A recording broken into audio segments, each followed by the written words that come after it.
It is March 22nd, 2021, 7:30 p.m., and I call this meeting of the Needham Design Review Board to order. I am Mark Glusing, Board Chair. I would like to confirm that all members and applicants are present and can hear me. So members, when I call your name, please respond.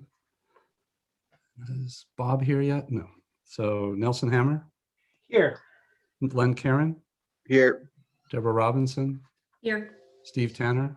Here. And also with us are our staff support, Rana Mana Dorfer, and there she is, Elisa Lichman. Kept moving around. Applicants, if you could just let us know that you're here and you can hear us. I'll start with Citizens Bank, 968 Highland Ave. Yes, I'm here. IDG, 140 Kendrick Street. Yes. Here. And Evans Hubert, 1688 Central Avenue. Okay. Good evening. Welcome to this open meeting. Sorry, I'm here. That's okay. Welcome to this open meeting of the Needham Design Review Board, which is being conducted remotely, consistent with Governor Baker's executive order of March 12th, 2020, due to the current state of emergency in the Commonwealth due to the outbreak of the COVID-19 virus. The order allows public bodies to meet entirely remotely so long as reasonable public access is afforded so that the public can follow along with the deliberations of the meeting. For this meeting, the Needham Design Review Board is convening by Zoom app as posted on the town's website and on the DRB page, identifying how the public may join. Ensuring public access does not ensure public participation unless such participation is required by law. DRB meetings do not typically require allowing public comment. All supporting materials that have been provided members of the board are available on the town's website. The public is encouraged to follow along using the posted agenda unless the chair notes otherwise. Please note that this meeting is being recorded and that some attendees are participating by video. Accordingly, please be aware that other people may be able to see you and that you take care not to screen share your computer unless the chair approves. Please remember to mute your phone or computer when you are not speaking. I would like to review the remote meeting procedure for tonight's meeting. I will introduce each applicant on the agenda. After they conclude their remarks, the chair will take comments or questions from Design Review Board members. After discussion, each vote will be a roll call vote. The building department now requires electronic submission of building permit applications. A copy of the application, stamped and noted for the type of approval that it receives, will be emailed back to you by the DRB support staff in the coming days. That can then be attached to your building permit application. So we will now start with the first item on the agenda. And that is, so Heather Dudko. Yes, hi. Hello again. Citizens Bank, 968 Highland Avenue. Yes, good evening. Twice in 1 month, I get to be on the board. That's great. Tonight before the board is some sign changes for Citizens Bank. There are 4 replacement signs and a new sign. So I thought maybe we could go through the 4 replacement first and then discuss the new sign, because I believe that will not be allowed. So we could kind of discuss that after. Okay. I'm not quite sure. I was told that the developer will be renovating the building somewhat, the front facade and the banding. So I'm not sure if that has been seen by design review yet, the changes to the building or not. So I just wanted to bring that up. Okay, I don't believe we have seen anything. Okay, so after this meeting, depending on the outcome, well, irrelevant of the outcome, I'll just let the sign company know that you have not seen anything before the board yet for the renovation, so they can kind of stay on top of that. Thank you. Okay, thanks. The first sign, EO1, that's the Highland Avenue. They'd like to remove a set of halo lit letters at 24 square foot and replace at 15 square foot. Each of the channel letter sets that are proposed are halo lit on an aluminum backer. So each of the 3 channel letter sets will be on the backer, and the backer will match the new trim color that the architect will propose. So the first EO1 is on Highland Avenue. EO4 is on the right elevation facing Mellon Street. there's an existing set at 24 square foot that will be removed and replaced at 15. E06 is a hanging, it's like a hanging box sign on the left elevation, and that's proposed to just be refaced. And the fourth replacement is on the east elevation, which is the rear facing the parking lot. There is a set of channel letters there now, Halo at 24. They'd like to replace those at 15 as well. You'll see from the proposal, there's some additional like little parking signs, and they do propose to update the text on the drive up ATM and the night deposit, but I didn't specifically ask for a separate application for those. Yeah, I think those are under 2 square feet, correct? So they're not really Yep. requiring review. Yeah. Okay. But I did want to note them on there. And then the contention here is the N01, which is that big non-illuminated daisy that they've proposed on the front elevation facing Highland Ave. That's at 64 square foot, so that's over an allowance anyway. And I didn't think it would be allowed at the 64 square foot if it was allowed at all to be on that elevation. So they did ask me to propose it and to show it to you and to have some feedback on that, and then they can make a decision if they'd like to move forward with some sort of special permit or just eliminate that sign altogether. Okay, thank you. Thanks. As I look through the packet, they're pretty much essentially replacing signs in the same location for the most part. So these are all signs that had been approved before for various conditions. The two that are on the street, the one that faces the parking lot, and then that small hanging sign we saw as a projecting sign, I think, back in its application phase the first time. Okay. So I would open it up for questions or comments from the board. Steve, do you want to start? I don't see any problem with any of the signs. It's just the 64 square foot sign. I don't think they really need it. There's enough signs on the building. Okay. Len, do you have any comments, questions? No, I'm with Steve in that. I agree that the signage is fine. I'm having a hard time with that symbol in that I think the purpose of these signs is really just to identify your business. And I think the banner signs up top kind of are sufficient for that symbol or that design. On the wall seems a little excessive for that space, but that's really the only thing that I have right now. Otherwise, everything looks fine to me. Okay. Bob? Is Bob here yet? Oh, there he is. Mm-hmm. Mr. Dougherty. Let me turn on my video so you can see me. I'm a real person. No, I guess just one clarification for me. I'm just looking at the PDF sent. Thank you for all the info. The hanging sign, does that exist currently? I'm looking at the... It does. Okay. And then, yeah, the big design over on the right, I mean, I'm not opposed to having something that's more graphic oriented without words. I don't think that's a problem, but it's the scale of it that I think is an issue. I'm not sure it's readable when you're near it, so I don't see that it's needed. I wouldn't be opposed to something as opposed to just the blank wall, but I'm not sure this is it. So I would let that one go, I guess, as is. Okay, Deborah. Mark, thanks.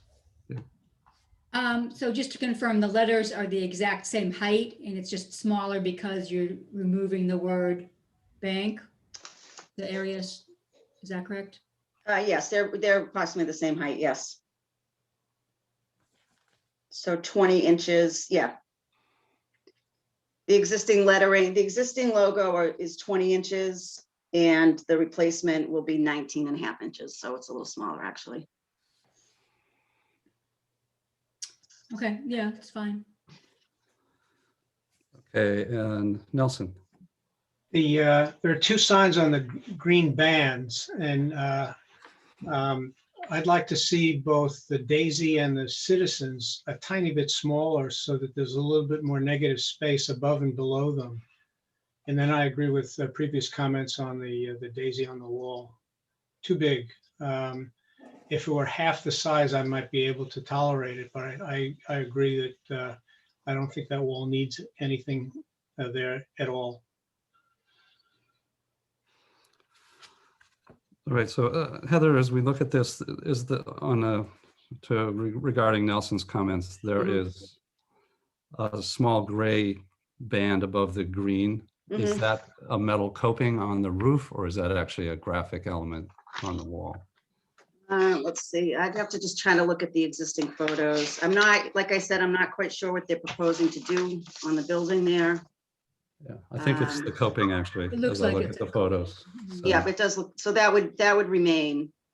It okay. doesn't appear that they're gonna, they're not gonna change the height, and it looks like they're not gonna change the banding. They're gonna change the color of the banding, but I think mostly the front facade, they're gonna change the entryway. Because if Okay. you notice from the existing photos, Oh, yeah. Well, they're moving that looks where the major change will be to the building. So Okay. I don't suspect. So if you look at, let's see, page 11 of the proposal with the existing signs, there's a good picture there showing the blank space between, above and below the lettering. And the lettering, the replacement lettering is basically the same size. So you do have some room above and below it. So you think it's possibly off graphically slightly I would think, yes, on that yeah. elevation? Yeah. Does anyone else have any concerns with the height, given that the existing images that they've sent to us? Okay.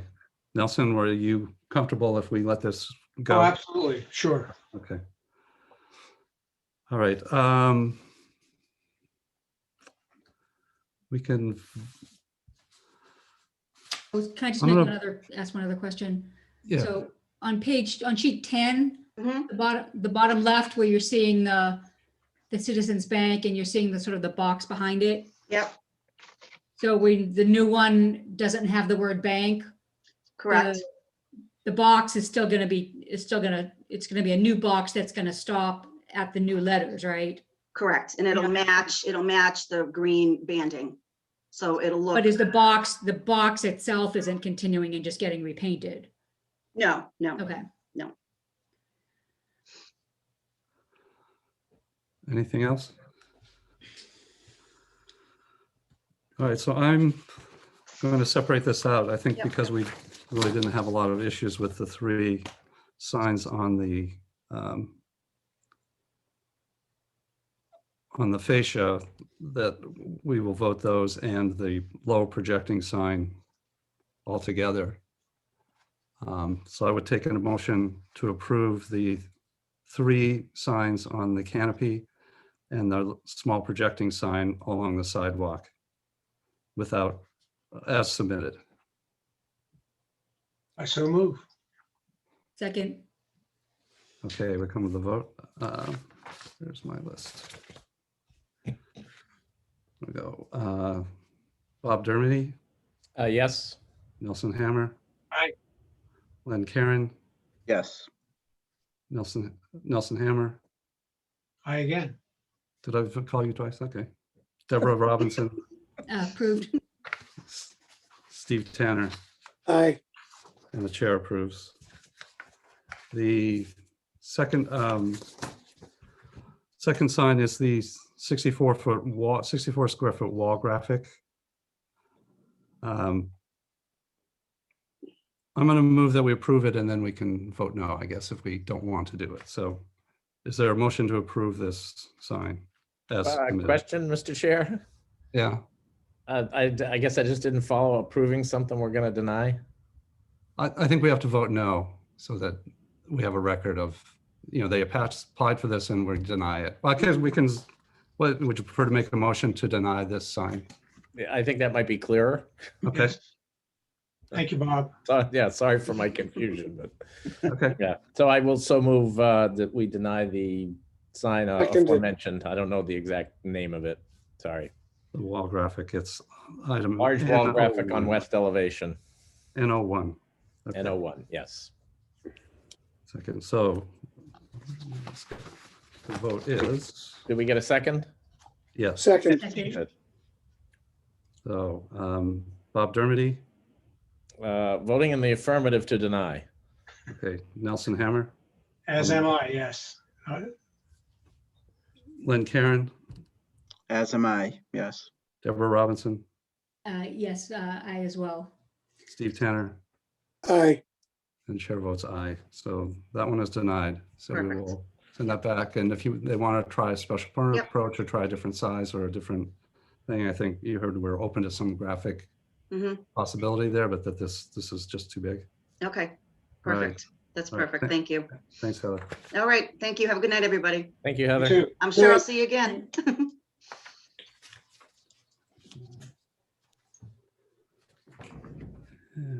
And next time on the agenda, IDG 140 Kendrick Street. Good evening, everyone.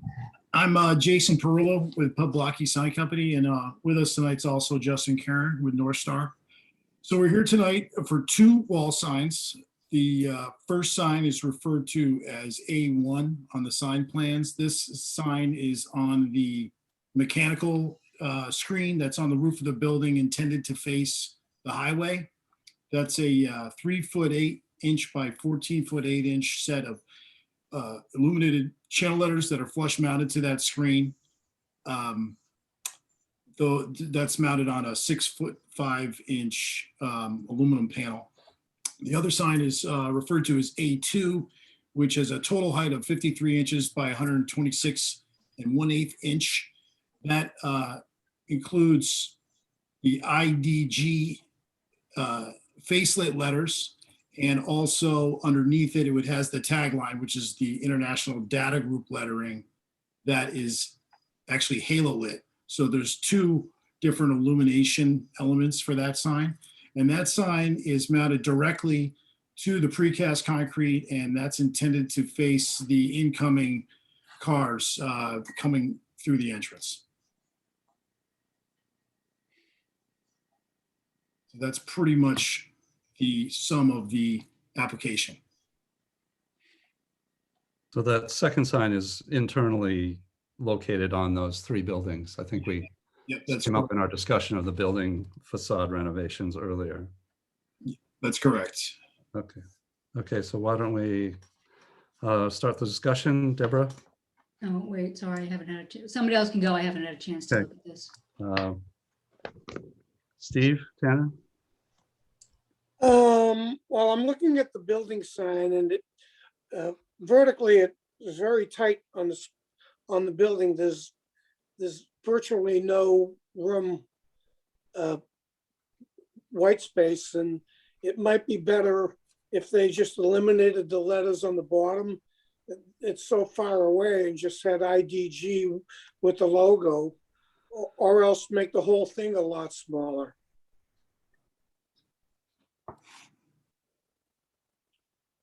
This is for the A2 sign? This is for one on page 25. 26, I mean. Yeah, it would be the A2 sign that's mounted directly to the precast. Yeah, the just with the logo versus the tagline, IDG is very, I don't want to say particular, but how the logo appears, and the logo does not appear sort of without the tagline, and that was the sort of reasoning behind why they wanted it to travel together. But understood on the comment. Yeah, I guess I'm looking, do you have the sign area overall? Yeah, I do. written somewhere? Actually, let me add them up if there's any other discussion. I thought I had already written it down, but.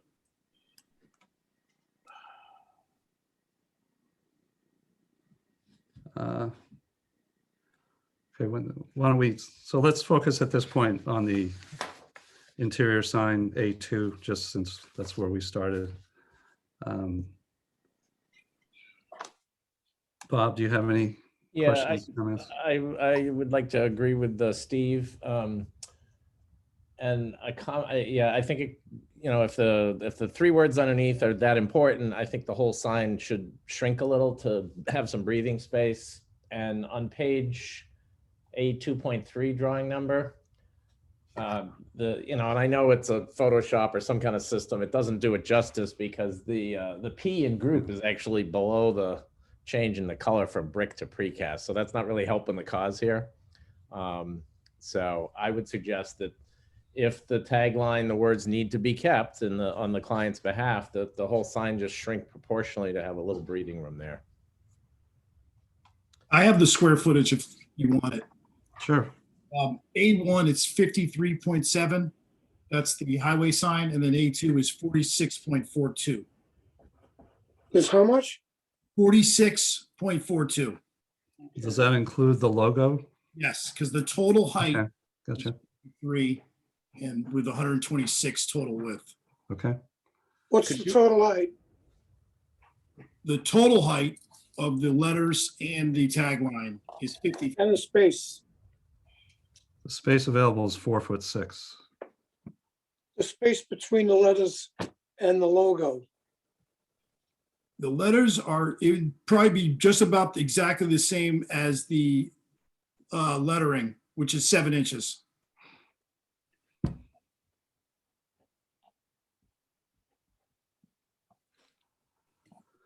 Yeah, that precast panel is identified as 4'6", which would be 54. So yeah, this sign is very tight on that. If I can jump in again, so thank you. 4'6" for the available space on the precast. And what's the total height of the sign, please? 53 inches. Whoa. 4'5". It's 4'5". So- Bob. Yeah, that's effectively no breathing room at all. Yeah. Half inch technically, I guess, on top and bottom. Shrink that down. Yeah, and I believe, so that is the brick portion, and I think the band above and below is the same. Yeah. It's on the I think same. the goal is to have it sit in the brick band, is it not? It is, yep. Okay. Deborah, do you have some So, questions? one other thing that I think doesn't help the appearance and the marked up photograph on A2.3, there's the white edging on all the letters. But when you look at when I look at the page A2.1, only the big letters have a border around them. The International Data Group is just solid black without an edging. So is that what it will be as opposed to the sort of the white border we're seeing in the photo? Actually, what I should have made this more clear. The faces of the facelet letters on both elevations are the day-night type of vinyl, where during the day they appear black, but at night just that white outline lights up to appear white at night. Okay. And then the tagline below that is a halo lit, correct? Okay. Oh, thanks. Anything else, Deborah? No. Yeah, I just say I agree that it needs to be smaller to fit in the brick band. Nelson? I agree with my comments. It needs to be smaller and get more negative space around it. But I think if it's reduced proportionally, the words at the bottom may be too small. And I'm wondering if it might be rearranged so that the initials and the graphic are shrunk, but the words can be kept the same size, either by shrinking the space between the letters or by expanding the larger letters after they're made, expanding the distance between the letters after they're made smaller. So those are my comments. Okay, Len? Yeah, I mean, I'm with Nelson. I had the same exact thought. It would be a shame to really, shrink everything proportionally and lose that bottom section. So if there's any creative way to kind of reduce the initials and then maybe keep that lettering the same size, that would probably, I think we could probably make that work. But otherwise, yeah, it's too disproportionate in that space. It just has to come down a little bit. Otherwise, it's fine, I think. So I guess I'll have a question for Justin and Jason. Can you Let's remember this location. This is not a high-speed viewing area. I mean, it's a courtyard basically. So 7 inches is getting down to a modest size on the top of the second story, but it won't be. I don't think it'll ever just quite disappear. But I agree that size, it seems to work, would be an appropriate size there. My question is, can you adjust the logo and the IDG in a way to sit over that if you left the international data group alone? Could you shrink that and make the thing, say, what, 6, 8 inches smaller, 8 inches? Definitely possible. It's possible. We'd have to talk to IDG, the client, their marketing team. Like I said, they're very particular with how the ratio works, and anytime that their logo is shown, that the ratio of the tagline to the logo is proportionate. But we'll certainly go back and let them know your feedback and see if we can potentially reduce the logo and leave the tagline. Okay. So one way we could approve this would be to say, with the condition that the 37 1/8, say, change to 30, and then you adjust the proportions. We leave you the option of adjusting the upper and the international data group graphic pieces to shrink it down to 46 inches, 47 inches. Okay, so is that something you can work with? I think so, yeah. Okay, because we'll give you the option. If they say, no, it's got to look the exact same, then you shrink everything. Yeah, and the approach that we took was, this is what Boston Properties gave us to work with on their building. And so obviously our first stab was using as much space as we can. If we're given 46 inches of 47, then we'll work within those parameters. Okay. Okay, so then let's, before we vote, let's do the A1 sign. Is that A1? Yeah, the sign on the parapet. So this is on a panel. These are they the same, basically, letter style, internally illuminated with the black and the night and day, and then the halo lit international underneath? Okay. No, the international is not halo lit. If Okay. you look at drawing A2.2, it's Oh, okay. Gotcha.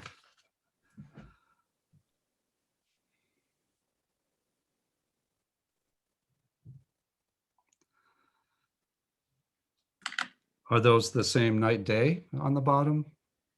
yes. Okay. Jason, that's right, correct? Are we looking at this correctly? Yes. Okay. Okay, any questions, comments on this one, Deborah? Where's it at? Let me just find it.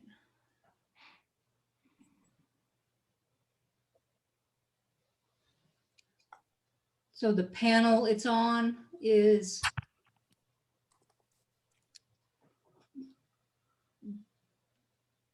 what relative to the building that it's the same color? Jason, correct me if I'm wrong, but the limit, the 188 by the 56, is the panel that the sign would be on that gets attached to the mechanical screen. And the objective would be to color match.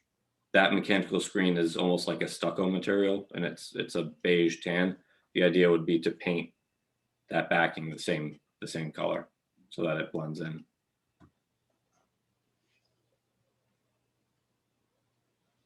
That's correct. Okay.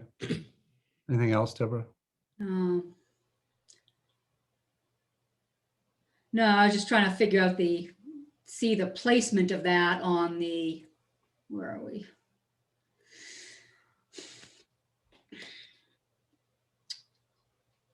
On the screen is based on what? It's not centered on the screen. It's No, so the placement of that, so to the right of the IDG sign is a new mechanical screen that sits in front of it that houses the generator that was put on the roof.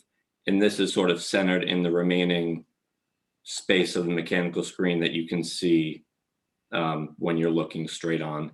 It's replacing the existing PTC sign that was there, which was in a very similar location. And again, we're just centering it on what's remaining for a viewable screen from the highway. Okay, yeah, and it's sort of hard to see how that's gonna look, but I guess that's my only comment. Okay, Bob? Let me, sorry, turn my screen on again.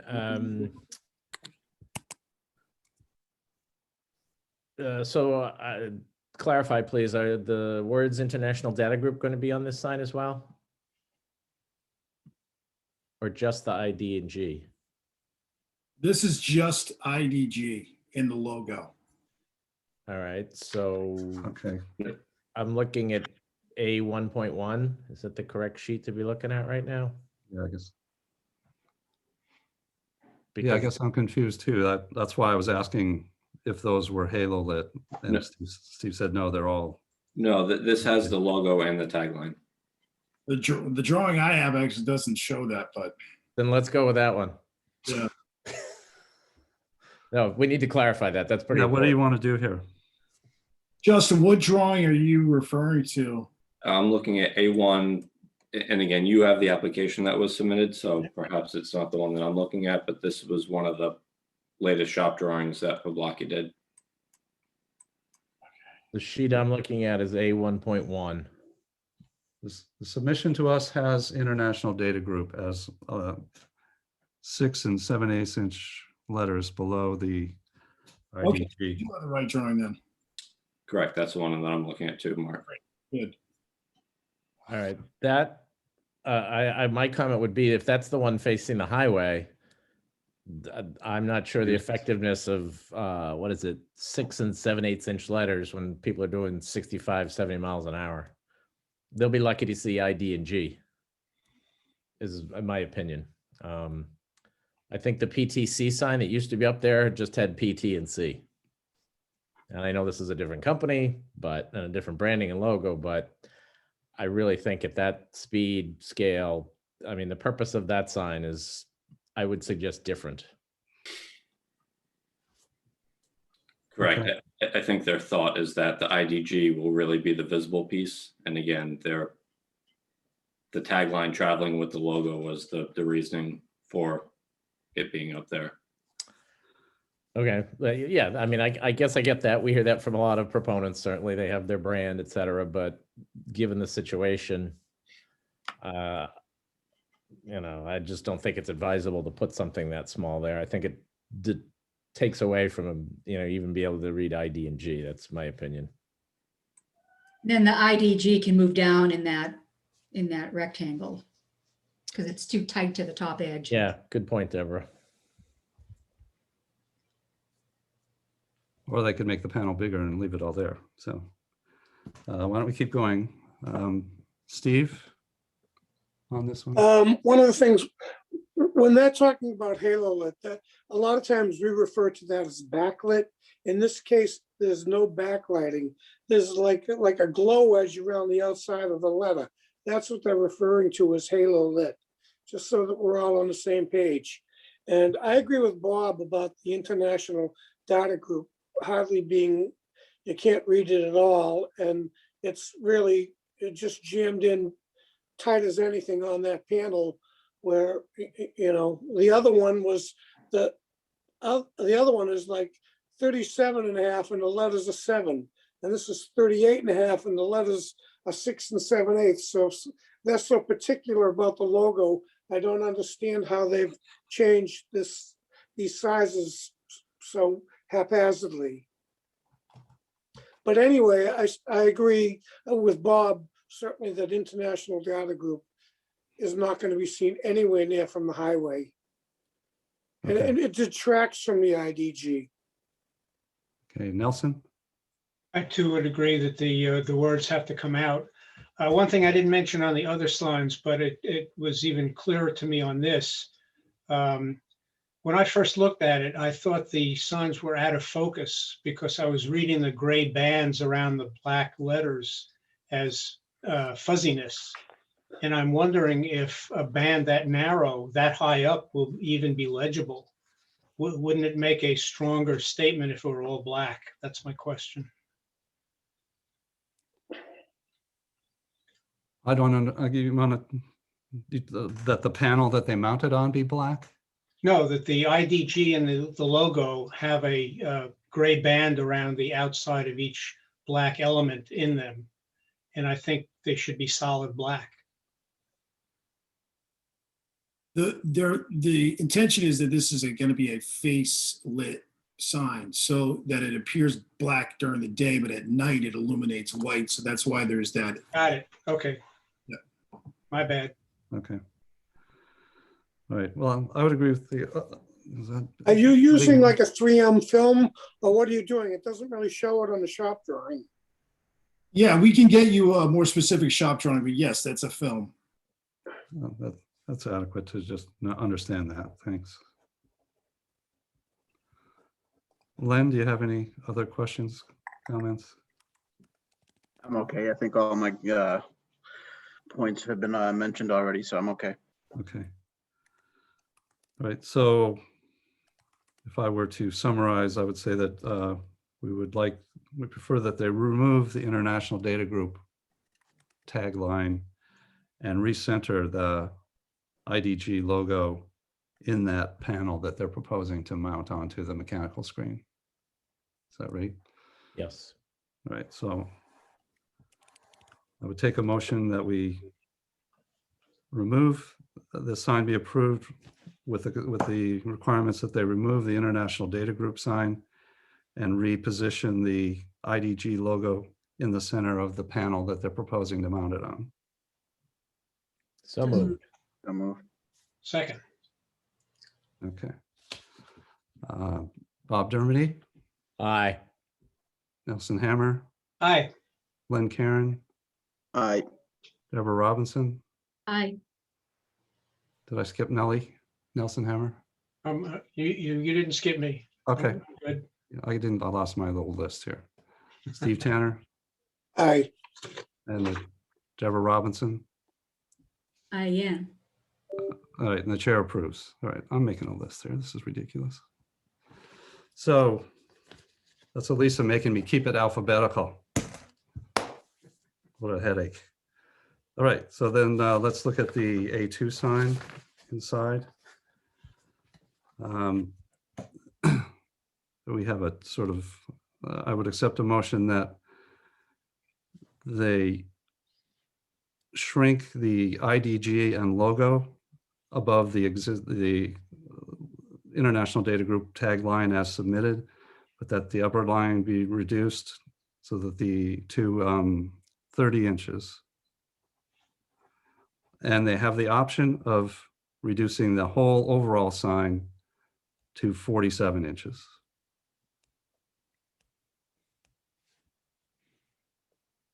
Does that meet with what we're talking about here? Yes, to me. So someone make that motion?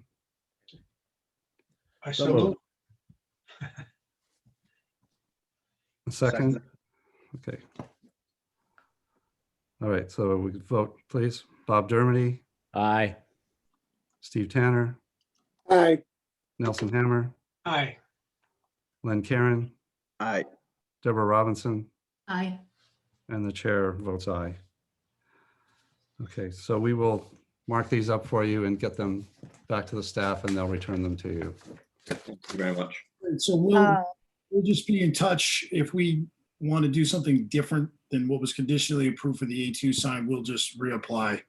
Okay, that's fine. Yes, that's what you should do.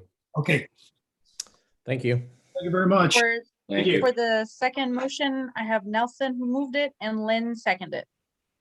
Okay, And I just wanted to ask you, Mr. Chair, we have a lot of attendees here. I believe most of them are here for 1688. And I know that we're not taking public comment because this is a site plan review, but I do see a couple of hands up, and I wanted to know how you'd like to handle that.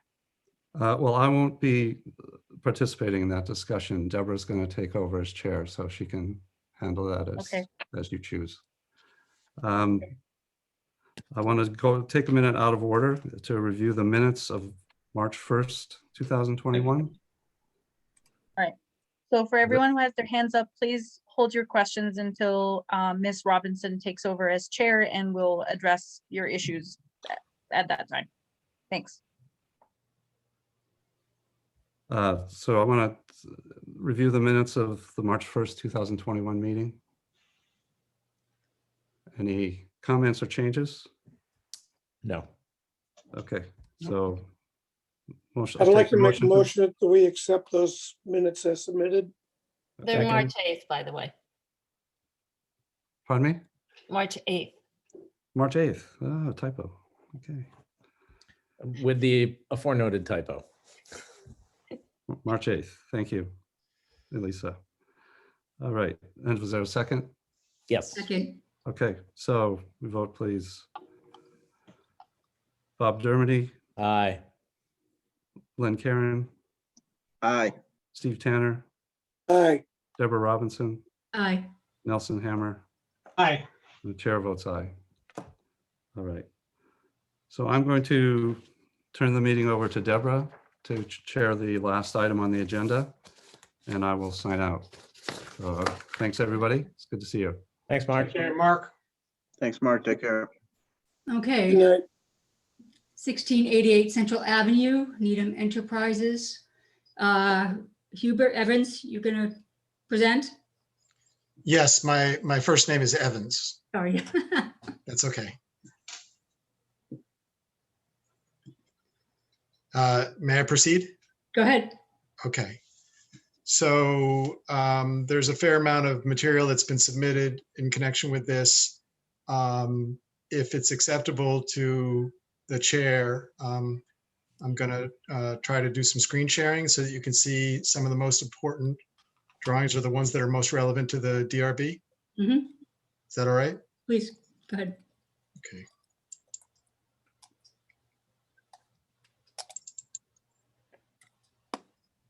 So, all right. I'm going to try to, I found when fiddling with this afternoon that on a 8 by 13 inch laptop screen, these drawings are a little hard to read. So it's a sort of a function of what size screen you're looking at this on. But I'll try to enlarge it so at least it's full screen.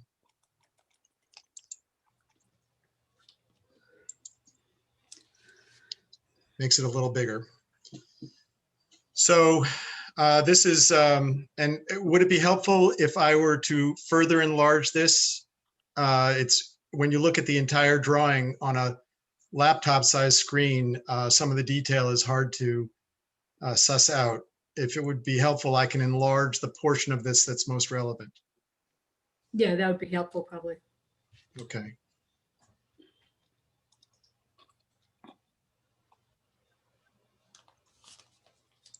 All right. So, so this is the project at 1688 Central Ave. And the plan is to raise the existing building. The existing barn will stay where it is. And a new structure will be built that's shown here. This is the existing barn over here. This is the new structure to be built. The driveway will be over here, opening onto Central. Come back here. There is a, this is the front entrance, not the front entrance, but it is the entrance. It does not face Central Avenue. By design, it faces back here so that pickup and drop off activity will be internal to the site and not taking place out on or near Central Avenue. This is a turnaround area right here so that cars can come in, drop off their children, continue moving forward, turn around and go back out. The driveway is sufficiently wide so that cars can be traveling in both directions. This area back here is where the staff parking will be. So that's out of the primary circulation for the pickup and drop off of the children. The intention of this design is so that there is no activity along Central Avenue. We're trying to keep the activity back here away from the street. And the screening, the landscaping screening is shown on this plan. On the north side, we have white pine and arborvitae screening the parking area from the temple, which is to the north. On the side facing Central Avenue, there are decorative flowering crabapple trees. Down here is white pine, and then there is some decorative azaleas internal to the parking area.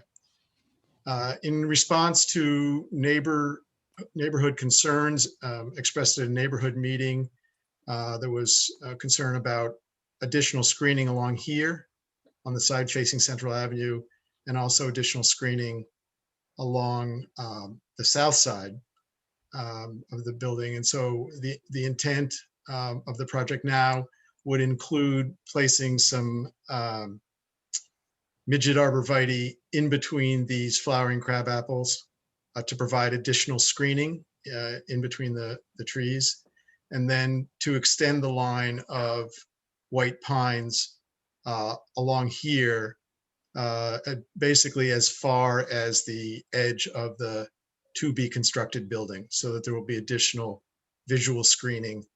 They would be on the outside of this line here, which is a 6-foot-high white vinyl fence enclosing play area. The lighting, let's see here. This is the lighting plan. So there's 4 light poles, and the idea is to provide the minimum amount of lighting required by town bylaw requirements. There will not be any accent lighting on the building itself. Entrance lighting will be recessed. So there's 4 light poles shown here. And all of this lighting will be turned off when the building is closed. So the school closes at 6. There will probably be additional some staff there for some period of time afterwards, and so it'll be on for some period of time after 6 p.m. But the amount of time hasn't been determined yet. With respect to the facade of the building,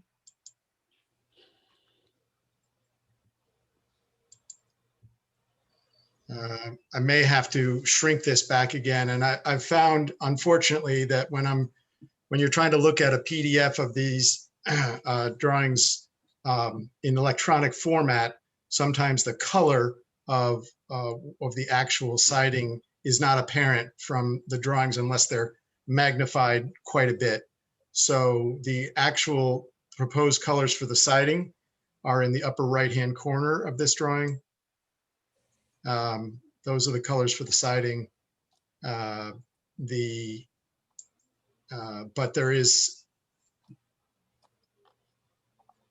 you can't always get a completely accurate sense by looking at a fairly small version of the of a PDF of these elevations. But in general, the intention of this structure was to have a residential look and to have a relatively low roof, so that the pitch of the roof is designed to be fairly shallow to minimize the height impact. The tallest element of this structure is in the rear of the building, away from Central Avenue. And the siding materials would be a mixture of different texture, hardy board, board and batten siding. And as I said, the colors are what are shown over here for the proposed siding. So that's kind of an overview of what's proposed here. And if you have any questions, I will do my best to answer them. If I could just start by asking if you, to explain the rest of the site, the barn building is, All right, let me go back to that.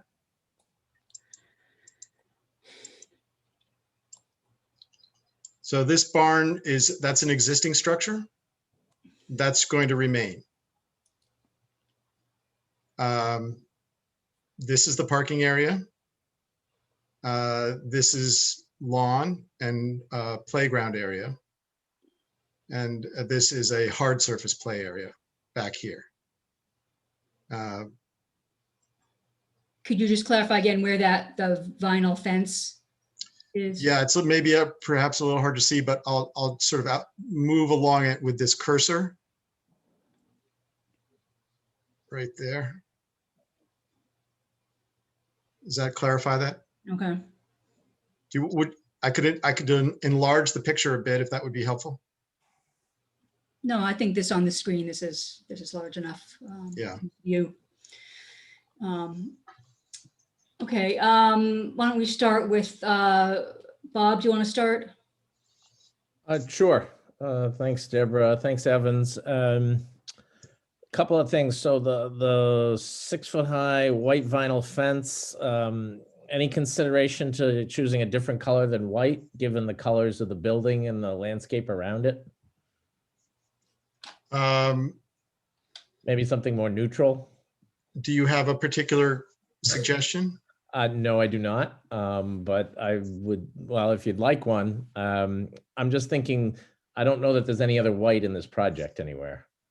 And my sense is with a vinyl fence, it will stick out in the landscape. Are there any gates in that fence, or is it primarily for security to keep children inside it? That it's what you just said. It's not intended to have egress down the slope, but you know, I'm certainly happy to bring that back to the client. The idea of having a something less vivid color. Yeah, something in the tan family perhaps, or just something less stark white, especially since the material's vinyl. There's kind of a sheen to that potentially, so that's something minor. Okay, a couple To the other best things. of my knowledge, Bob, I think the only colors of vinyl fence are tan, white, and gray. And there you So go. There won't be a heck of a choice if the material is kept in vinyl. Right, so I've suggested we eliminate one of them. All right, a couple other things, Evans, just hopping around here. How will the new building relate to the existing building? Is the existing building being renovated, rehabbed, repainted, resided, anything like that? You know, the existing building is being raised. You can see inside. I meant the building that says existing building to remain. The barn. Oh, that's the barn. Okay, so same question. Is the barn going to be renovated, repainted, revised, refurbished in any way? The barn is not going to be in use as part of this project. The design of the building, the rear portion here in the entrance, the color scheme for the siding is designed to sort of flow into and pick up the color of the barn. Okay, and so the barn is not going to be used? No. So why is it being kept? Well, I mean, it may be used for storage as an accessory building, but it's not going to be used for this childcare function. Purpose, okay. And then is the site plan, have you reviewed it with the fire chief? Like, can fire trucks get in and out of here safely? Yes. Okay, thank you. Len? I'm okay right now. Thanks. Steve? Oh, thank you. I think the project looks pretty nice the way it is, the way it's laid out, looks functional. And I have no additional comments. Thank you. Nelson? Couple of questions. The The purpose of the screening on the north side of the white pines, yeah, that's to screen the building from the temple. Yes, Those are white pines that are 1.5 to 2 inches in caliper, which means when they're put in the ground, they'll be about 10 to 12 feet high and about 6 feet wide. And they're planted 15 feet on center. They're fast growing trees, but they're not going to form a screen for 5 or 6 years or more. And a line of white pine that long is going to be boring as can be. I think several different species should be used. And since you have room for it, instead of being a straight line, I think they should be staggered to provide some interest. The same goes with the white pine on the south side of the building. It should be 2 or 3 or even more different species, different textures, different colors, different heights, so that it will provide something that's nice to the appearance and not just blocking of a view. The emerald green arborvitae, 3 feet on center is fine. That's a good plant for that area, and it's a good spacing for it. There's no foundation planting in the front. I don't know. I guess there's no change in grade after you get up to the crab apples. But I think the front, excuse me, the front would benefit from foundation planting to enhance the look of the elevation of the building along Central Avenue. What else? The LM along the sidewalk to the east of the building, what are those plants? I can't see it on the screen that you have here. let me try to enlarge that. Oh, I can't make it I out. think those are maples. Oh, I guess I'd want to know what kind of maples and how big, because if they're planted that close to the sidewalk, the crown of the maple trees would interfere with walking along the sidewalk unless they were put in very large. And I know all Well, the tree sizes are small. it's a little, unfortunately, the limitations of what we can show on the screen, but it makes it difficult for you to look at the planting chart. But those are legacy maples, 1.5 inch caliper. Right, a 1.5 inch caliper will have a crown that's about 4 or 5 feet off the ground, which means nobody will be able to walk along that sidewalk when they get to the tree. If you put in a 3 or 4 inch caliper tree, the clear trunk will be 6 or 7 feet tall. You'd be able to walk under the canopy as you're walking along the sidewalk. Now you can help solve that by moving the trees 10 feet to the south, and then there won't be an interference with the walkway, and you can keep them the same size. Okay. Although if the trees are there to help provide shade for the cars that are parked there, that's a different story. No, I don't think that's their purpose. Okay. Can I see the lighting plan for a second? Sure.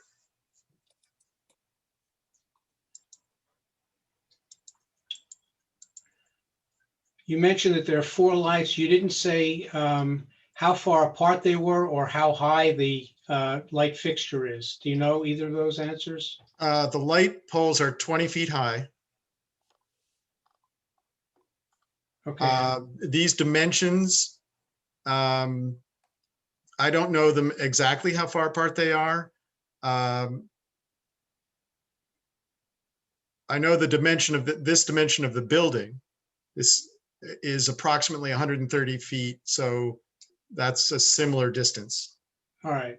That's a very long distance for street lights or parking lot lights, even for a 20-foot pole. Typically, to cover that large an area of 130 feet between fixtures would have to be 24 feet tall. And I'm concerned that they're going to be very bright where the lights are and very dim in between them. I'm basically saying that length from Central Avenue to the end of the parking lot needs 4 lights rather than 3, I would think. And it would be better if they were lower, because 20 20-foot tall fixtures might negatively impact the temple. I can't see what the foot candle readings are on the plan because it's too small, but I'd be curious to know what the relative light levels are at the fixtures and at the face of the temple aliyah. Well, if you enlarge this, you would see that those numbers are, 0.1, right adjacent to the temple. But also, I guess the other thing I would say is that this is going to be in use, during weekdays, not on the weekend, and so Lights won't be on for security after hours? no, the lights will be off when the exact amount of time after the building closes, when the lights will be turned off has not been determined, but they will be turned off within an hour or two after the facility closes. Okay. I'm concerned about the fact that there's no light at all at the entrance to the building. Buildings by code have to have lights at their entrances, and you didn't mention that, but I'm presuming that would be the case. There's recessed lighting at the entrances. Yeah, that's fine. Okay. Those are my comments, Deborah. I guess my first question goes back to just why the building is so much closer to the street than the other buildings around here. And maybe part of that is just why the barn, if it's not being used, is kept. Maybe you can just sort of speak to the site planning issue. I mean, the first comment you made was that the intent was to make it look like part of the residential area, and it just. That's true. I mean, it's a large structure, but trying to maintain that sort of design. The primary building was placed where it is because in order to have the adequate amount of turnaround and to have the appropriate amount of parking here, this dimension between the barn and the new structure has to be what it is, as shown on this drawing. And there's some aesthetic and some historical value to maintaining the barn. So the desire is not to knock it down.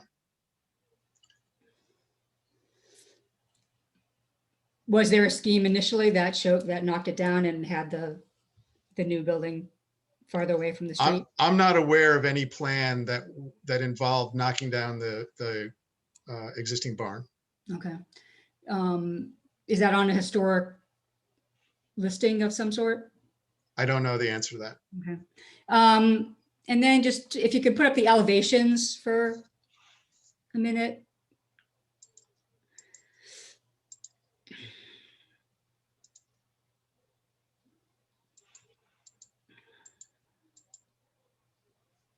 You want me to shrink them? If you could, yeah, maybe if you zoom out a little bit on that sheet.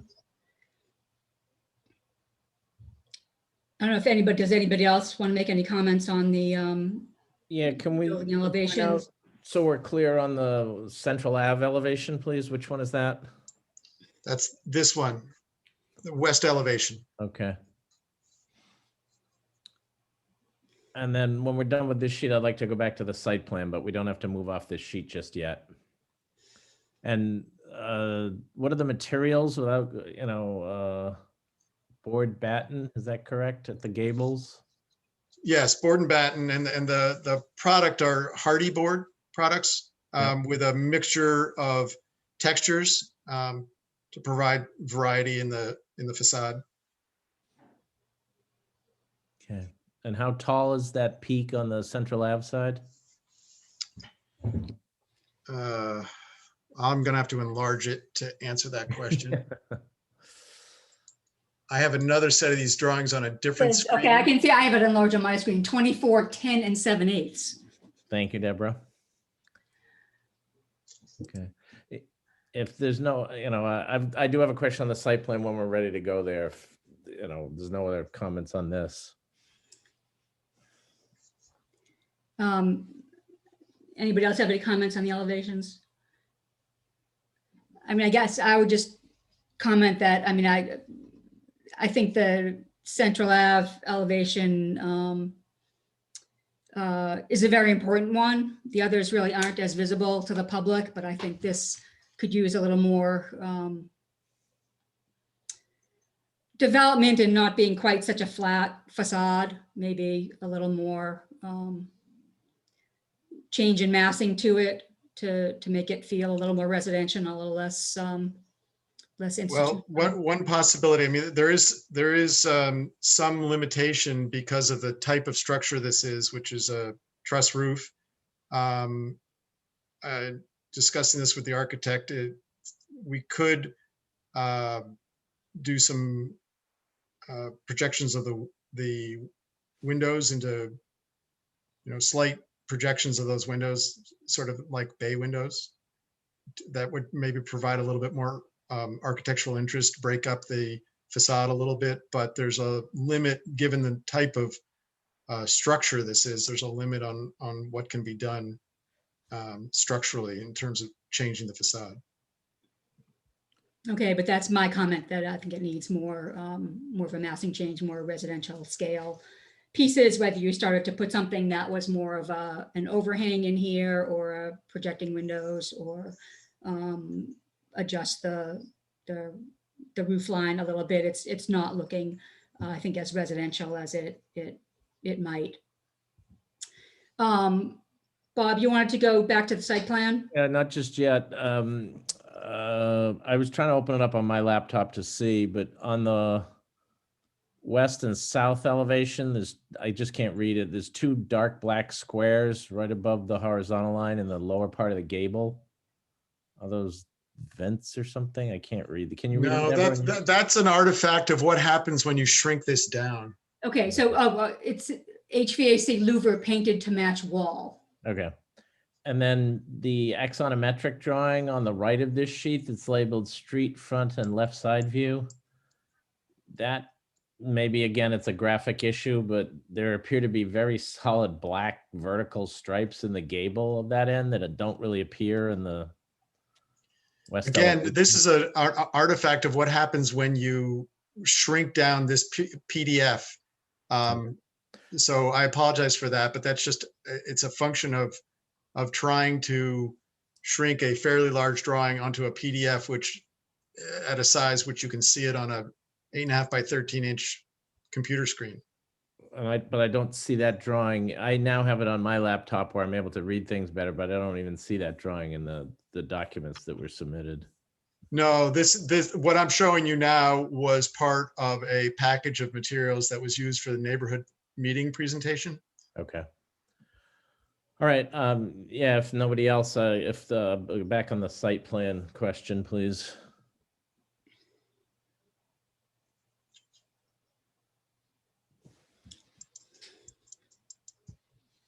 Yeah, so getting back to this issue, how far is it set back from Central Ave? 40 feet. 40 feet. Was there any consideration to setting it further back and using some of the lawn space, the proposed lawn below the building there? Because you theoretically could just reorganize the plan of the building, have it further back from Central Ave, and maintain your parking, if that makes sense. Well, if what you're suggesting is essentially sort of rotating the building so that you have the same footprint rotated 90 degrees so that it would be set further back. I'm not sure if that's what you're suggesting, but if you did that, then you'd have a much larger facade facing Central Avenue. True, but I was thinking of, there appears to be space labeled proposed lawn and part of the playground area inside the white fence that's not occupied by proposed building currently. So without rotating it, and I understand that point, but some of that portion could be rearranged. I think I'm just asking if that was ever schemed up or looked at. Well, I don't know the answer. The short answer is I don't know. Okay. I do know that the client and the architect spent a fair amount of time coming up with this design. There's certain elements to it since it's going to be used as a childcare facility, the interior design or the interior space drives and what the function is of the interior space drives the layout. Okay. Thank you. Anybody else? Comments back to the site plan? Is that one handicap space immediately adjacent to the building, Evans? Yes, and then there are a couple of additional ones. Oh, I see them. Okay. I didn't see them on the earlier plan. Okay, is this the same one you showed earlier? Yes, I must have been, it isn't what I was looking at when, in the one that was available on the web. Okay. I'm all set. Is there anything else on any of the other sheets in the set that you would like to, Evans, show us? Some of the, no, that's the main things I want to, run by you and get your views on and your comments and hopefully approval is the site plan, layout, parking, landscaping, and the facade of the building. I got one more thing, Deborah, and I think I heard Nellie say this at a prior meeting. If you look at the end of the parking lot where there's a yellow square for maybe a dumpster or electrical pad or something. That's a dumpster enclosure. Right. That last parking spot there, as right adjacent to the green grass, Thank you for mentioning that, Bob. Thank you, Nellie. Could that line at the end of the parking lot with the dumpster enclosure be There you go. backed up? Sorry about that. Yeah, no, okay. Well, you just showed what Bob is looking for in that other drawing. If you could go back to the drawing, you just popped on the screen for a second. Oh yeah, there it is. Yeah. That's called a key, and that allows the parking, the car in the last space to back out so that they can turn towards Central Avenue. Well, that doesn't match the site plan, but that No. would be desired. But that's what we need in the drawing. Do you see what we're talking about, Evans? Yes, I see what you're talking about, and I'm not sure why there's a discrepancy between the parking lot as shown on the lighting plan and the one that we were just looking at on the landscape plan. I assume that's an oversight, but I understand the point that this right here is a necessary element. And I think that on the site plan, at least, it indicates that there's still room to achieve that. Yes. Yes. Okay, I think I'm done, Deborah. okay. So we do not, somebody help me out here. We are not voting on this. We are just giving comments to the planning board. Yes, that's correct. So, okay, so I think what we typically do, Deborah, is we will assemble our summarize, comments. right. Madam Chair, Yes, what would you like to do about the attendees who have their hands raised? Will you be taking public comments or not at this time? how many people have their hands raised? I have 3. There Three. were 4, but 1 did put down their hand.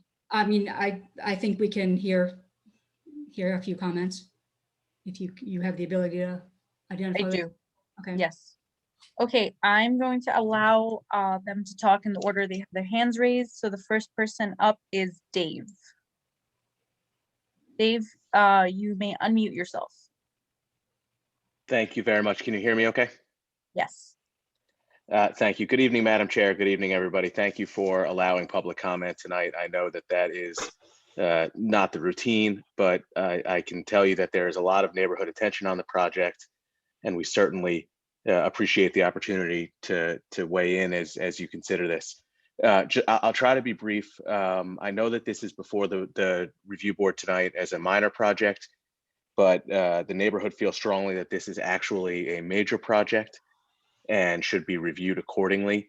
At the neighborhood meeting, the barn was described originally to us as a recreational use, and then later was changed to storage or accessory during the time. We have significant concerns about how this facility is going to fit into the neighborhood. how harmonious it will be with the surrounding areas. It is a significantly larger building than any of the others in the area. And although Temple Aliyah right next door is a larger building, that itself is not harmonious with the surrounding areas. On the plans, you can see that the proposed structure dwarfs Mr. Heideman's home immediately to the south. And so we feel that this project as designed does not fit with the goals and objectives of the master plan and does not promote development which is harmonious with the surrounding areas. Another thing that I believe the board should be mindful of respectfully is the traffic problem that will be caused by this design and this facility here. And the plan as proposed doesn't take into consideration the significant traffic issues in that area. This part of Central Avenue right near Charles River Street was itself the subject of 3 separate items on the most recent Traffic Management Advisory Committee. The intersection at Charles River and Central Avenue is a very, very highly traveled intersection with no crosswalk and no pedestrian safety. The plans show an existing sidewalk, but that sidewalk, according to the Needham town engineer, is actually just a horse path, which basically ends where this building is. And so it's a very poor area to add traffic. Traffic backs up past this location to the south towards Dover from Newman Elementary School on a daily basis. And adding a property of this size right here with vehicles turning in and out on the narrow Central Avenue, which is 40 and 35 mile an hour zone in that area, is going to not fit with the neighborhood at all. And I'll be I'm almost done. Thank you for your indulgence. The traffic study that has not been made part of the record, we would ask be made part of the record, was done during COVID and is not representative of the actual traffic impact of this project. It actually rates Central Avenue in that area as an A. I believe there was a traffic study done back in 2006 when the traffic light was added. And that traffic study shows a much higher volume of traffic than the traffic study that was provided with the neighborhood. I would also just note that the neighbors, more than 160, I believe, people in Needham signed a petition asking that this be treated as a major project and for other things. And we sent that letter to the Design Review Board. I would ask that it be made part of the record tonight. And I would also ask 2 additional things. One, that the records or documents that were referenced by the proponent tonight that were apparently not the ones that were previously submitted, that those be made available to the public through the website as they were being displayed tonight. I would also ask, there was mention of a prior meeting, and I would just inquire, if I may, Madam Chair, when this was raised previously. I was not aware that this had ever been on the agenda previously with this body. And so in sum, we have significant concerns about the setback, about the impact of this on the neighborhood, and especially about traffic and safety. Thank you very much again, Madam Chair. Okay, and we did, I think we did receive this letter, so people don't need to reiterate what's in the letter and in the comments, but if there are two more comments, Rana, we can. And Madam Chair, if it's appropriate, I'd like to respond to these comments when the members of the public are done speaking. Okay. All right, we have 2 more speakers. I'm gonna ask you to be brief, please, so that we don't have the same stuff in the just being repeated. So the next person is Holly Clark. You may unmute.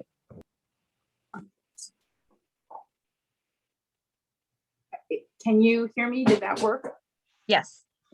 Thank you. And I also want to thank you all for stepping out of your normal process and letting us express some of our concerns. And I will not repeat everything that David said, but I'd like to point out just a couple things. One of the reasons the traffic study is so important that I would hope everyone would be able to agree to is that this facility cannot queue back onto Central Avenue in the morning or in the afternoon for drop off or pickup. the road is just so heavily traveled that that would be unsafe for everybody. And so when they're saying, well, we're doing something because of parking, if you haven't considered, if you don't have an accurate traffic study, you may find out that you need more parking anyway, and that you need to place it somewhere on the site. So I just think, and one of the parts, as I understand it, of the design review board is to figure out, is to make traffic considerations as it looks at the design. So I just think it's really critical to have that study so an accurate assessment can be made to make sure that this design can actually work. The second thing I wanted to point out, and I don't have, I'm not as good at screen sharing and such things, but on the first page, I believe, of the submission, it showed the surrounding neighbors. This building is larger than most surrounding ones, except again for the temple.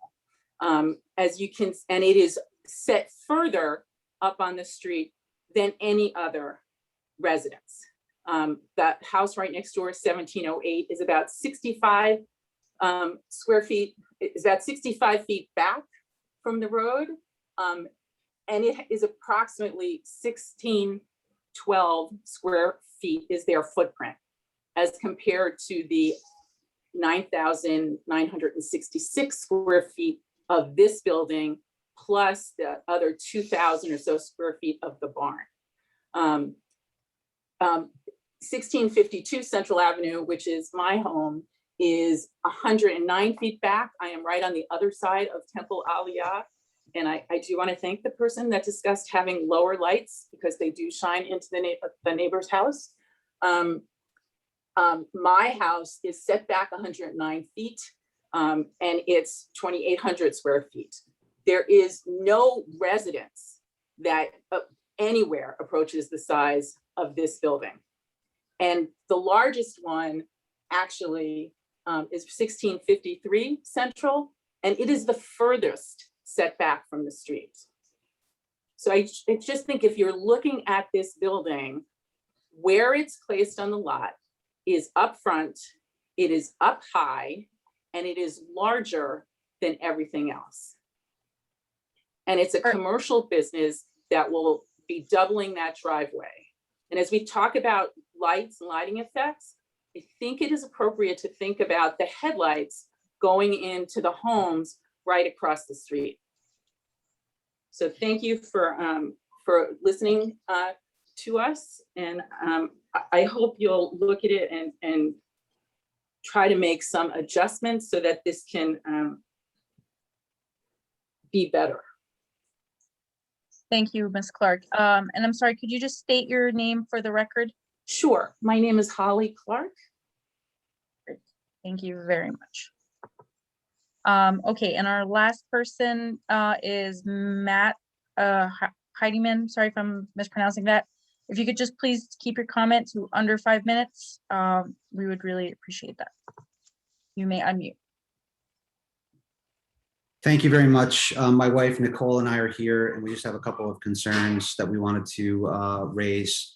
Obviously, we agree with our colleague, with our fellow neighbors about the setback issues. If you notice, I am the immediate abutter at 1708 Central Avenue. You can see literally the size of my house on this map, and how this facility does dwarf my house significantly. We are set back 65 feet from the road. This is set at 40 feet from the road. Every morning, I'm gonna have to wake up and look at the corner of this building. And I understand that they're trying to do a good job at masking it with landscaping and fencing, and we appreciate that. But again, setting it back further from the road would definitely be assistance. As it relates to traffic concerns, my question is, has an analysis been done that the 200-foot driveway that they've currently proposed can handle the traffic and get all of the traffic off of Central Avenue in a immediate manner. Cars trying to turn left into this facility coming from Needham is going to be a massive issue in the morning, as Central Avenue is heavily traveled towards Needham Center in the morning. And again, getting those cars off of Central Avenue is going to be a critical aspect. What else? Do you have anything? I think just overall, we just in general have heard a lot of details about the project, and I think we have concerns that what's being stated may change down the line. So for instance, use of the barn and different things like that, the timing of lights. And is there a way that we can ensure that whatever's being represented at these meetings where decisions are being made that are going to impact us for, you know, decades to come, that the promises are actually going to be enforceable and put in writing somehow as part of the approval process? Yeah, and the last thing I'll say, going back to the setback issue, I mean, there's a lot of square footage in the back of the lot. My question is there any way to extend the driveway? That's all I have. Thank you. Thank you. Thank you both. And could you just state your names for the record, please, since there was two people talking? Sure, Matthew and Nicole Heidemann, Heideman, 1708 Central Avenue. Thank you both very much. Okay, and Evans, you wanted to add something? Yeah, well, I'd just like to say that the concerns that are being expressed by these members of the public who have spoken are ones that have been raised, I believe were raised at the sort of the neighborhood meeting that my client had, I believe it was on Friday. So we are aware of these concerns, and to the extent it's feasible to address them, you know, we're certainly going to consider that. Some of these concerns, though, are ones that, in my view, are more appropriately raised before the planning board when we are in front of the planning board for site plan review. And certainly it's their right of the members of the public to bring these issues to the attention of the planning board. I don't think that some of the comments that have been made tonight are within the purview of the design review board. But that does not mean that we don't intend to take these concerns into consideration. It's really more sort of a process thing. I don't think it's incumbent upon the design review board to address a number of these comments tonight.